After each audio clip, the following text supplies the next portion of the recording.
What really happened after Dan Blocker, the beloved Hoss Cartwright, passed away? Hidden fortunes, a mystery mansion, and a legacy you never saw coming. Don't miss the untold truth behind his sudden death and the heartache his family endured. The life and legacy of Dan Blocker. Dan Blocker, forever etched in the hearts of fans as the lovable Hoss Cartwright of Bonanza, left a legacy far deeper than his role on TV. His sudden death at the age of 43 shocked not only his family and friends, but the millions who followed his on-screen journey. But behind the camera, his story is filled with hidden fortune, unspoken tragedy, and an unbreakable bond with his loved ones. This is the real story of Dan Blocker, an unexpected journey of heartache, fortune, and lasting legacy. From Texas to Hollywood, born on December 10th, 1928 in Dalhart, Texas, Dan Blocker was no ordinary child. Tipping the scales at a whopping 14 pounds, Dan became the largest baby ever born in Bowie County. His size was the talk of the town, with locals joking that Dan didn't crawl, he stomped. The Blocker family faced the hardships of the Great Depression, with Dan's father, Shaq, struggling to make ends meet. Shaq opened a small grocery store to survive, and Dan spent his early years carrying groceries and stocking shelves. But with his large frame, delicate work was a challenge.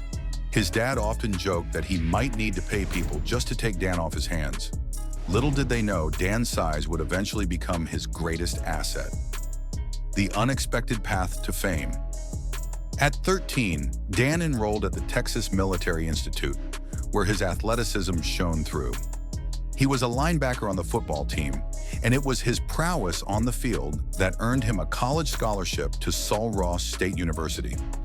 Initially, Dan had a quiet ambition to become an English teacher, but fate had other plans. One day, the theater department needed someone strong enough to move heavy props for a play, and Dan was volunteered. However, he didn't just move the props. He was cast in the play. That moment sparked his love for acting. He swapped footballs for footlights, ditching his English aspirations for drama and never looking back. The Korean War before Dan could fully immerse himself in Hollywood, he faced an unexpected detour, the Korean War. Serving his country with honor, Dan earned a Purple Heart and returned from the war a decorated soldier. But his heart was forever changed. Not only had he fought for his country, but he also found the love of his life, Dolphia Parker, whom he married after his service. Dolphia was no Hollywood starlet. She was a tough, spirited young woman working behind the scenes in theater. Their love story began when Dolphia told Dan to quiet down during a rehearsal. This seemingly minor interaction sparked a lifelong partnership, the struggles of a new family. After returning home from the war, Dan and Dolphia began building a life together, though it wasn't always glamorous. Dan returned to college, earned a master's degree in dramatic arts, and started teaching English and drama at high schools in Texas and New Mexico. But despite his success as an educator, financial pressures mounted, and Dan decided to pursue acting more seriously. Westerns were all the rage, and Dan's commanding presence made him a perfect fit for roles on shows like Gunsmoke, The Rifleman, and Maverick.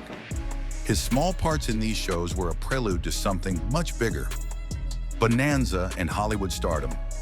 In 1958, Dan's life would change forever when he landed a role on Cimarron City. Though the show didn't last long, it opened the door to Bonanza. In 1959, he became Hoss Cartwright, the lovable middle son of Ben Cartwright, played by the legendary Lorne Greene. The show's focus on family, loyalty, and moral issues resonated with audiences, and Dan's portrayal of Hoss became the emotional anchor of the series. For 13 years, Bonanza was a television phenomenon, and Dan became a household name. Off-screen, he remained grounded. He brought his parents to California, where he built a life with Dolphia and their 4 children. Despite his fame, Dan didn't want his kids to grow up thinking fame was the norm. The Blockers settled into a modest home in Northridge, California, where Dan drove a Corvette Stingray, while Dolphia kept a more practical Cadillac. Their home was full of laughter, love, and occasional chaos, and Dan relished being a father. He embraced fatherhood with warmth, joy, and a sense of humor. Balancing fame and family life. Despite the public's adoration, Dan was humble. He loved his fans, but privately confessed that being pulled and tugged by strangers wasn't his favorite part of fame. He wanted his kids to have a simple, normal childhood, away from the pressures of stardom. But no matter where Dan went, he couldn't escape the constant attention. Even an innocent trip for ice cream would turn into an impromptu fan meet and greet. Yet he handled it with grace, always focusing on his family and the quiet moments with his children.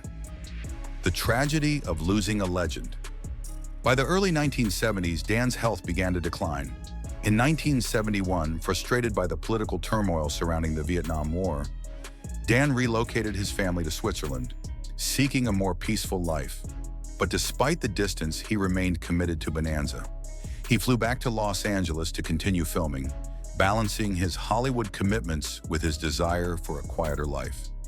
In the spring of 1972, Dan's health worsened. What seemed like a routine gallbladder surgery turned into a deadly complication.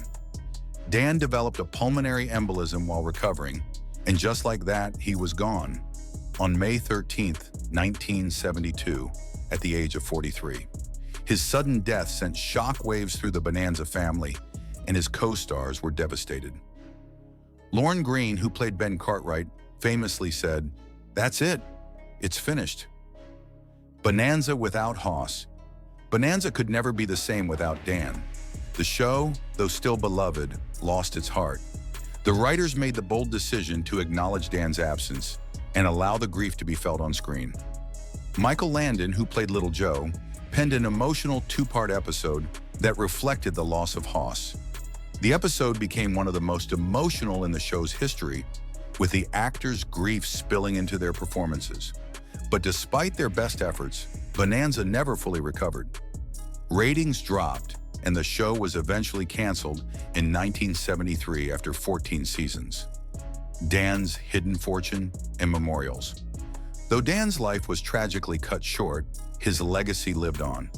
At the time of his death, his net worth was estimated to be around $5 million, a sizable fortune for the 1970s. He had invested wisely, owning properties in Los Angeles, including a mansion in the prestigious Hancock Park neighborhood. This house would later be owned by rock star Rob Zombie. But for those who knew Dan, it was more than just bricks and mortar. It was a symbol of his foresight and commitment to his family's future. In 1979, his closest friends, Michael Landon and Lorne Greene, bought a stretch of Malibu coastline in Dan's memory. Rather than turning it into luxury homes, they donated it, and it was eventually named Dan Blocker Beach.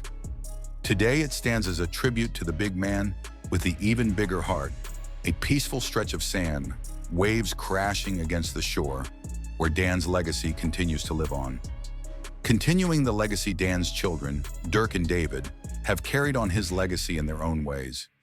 Dirk, who went on to have a successful career in acting, most notably playing Detective Hitchcock on Brooklyn Nine-Nine, and David, who thrived behind the scenes, even winning an Emmy in 1998. They share stories and memories of their father, reminding the world that Dan Blocker was more than just Hoss Cartwright. He was a father, a husband, and a man who lived with kindness and humility.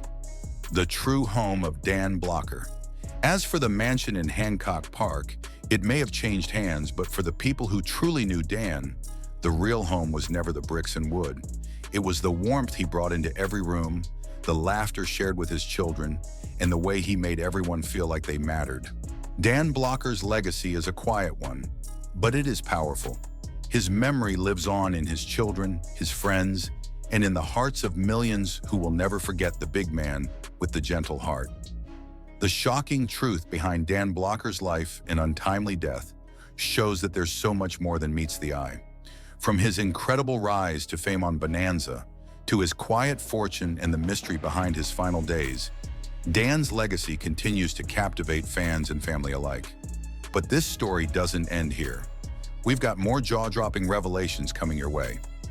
Don't miss our next video where we reveal the untold story of Kamala Harris's mansion. What does the vice president's home really look like? You won't believe what we found.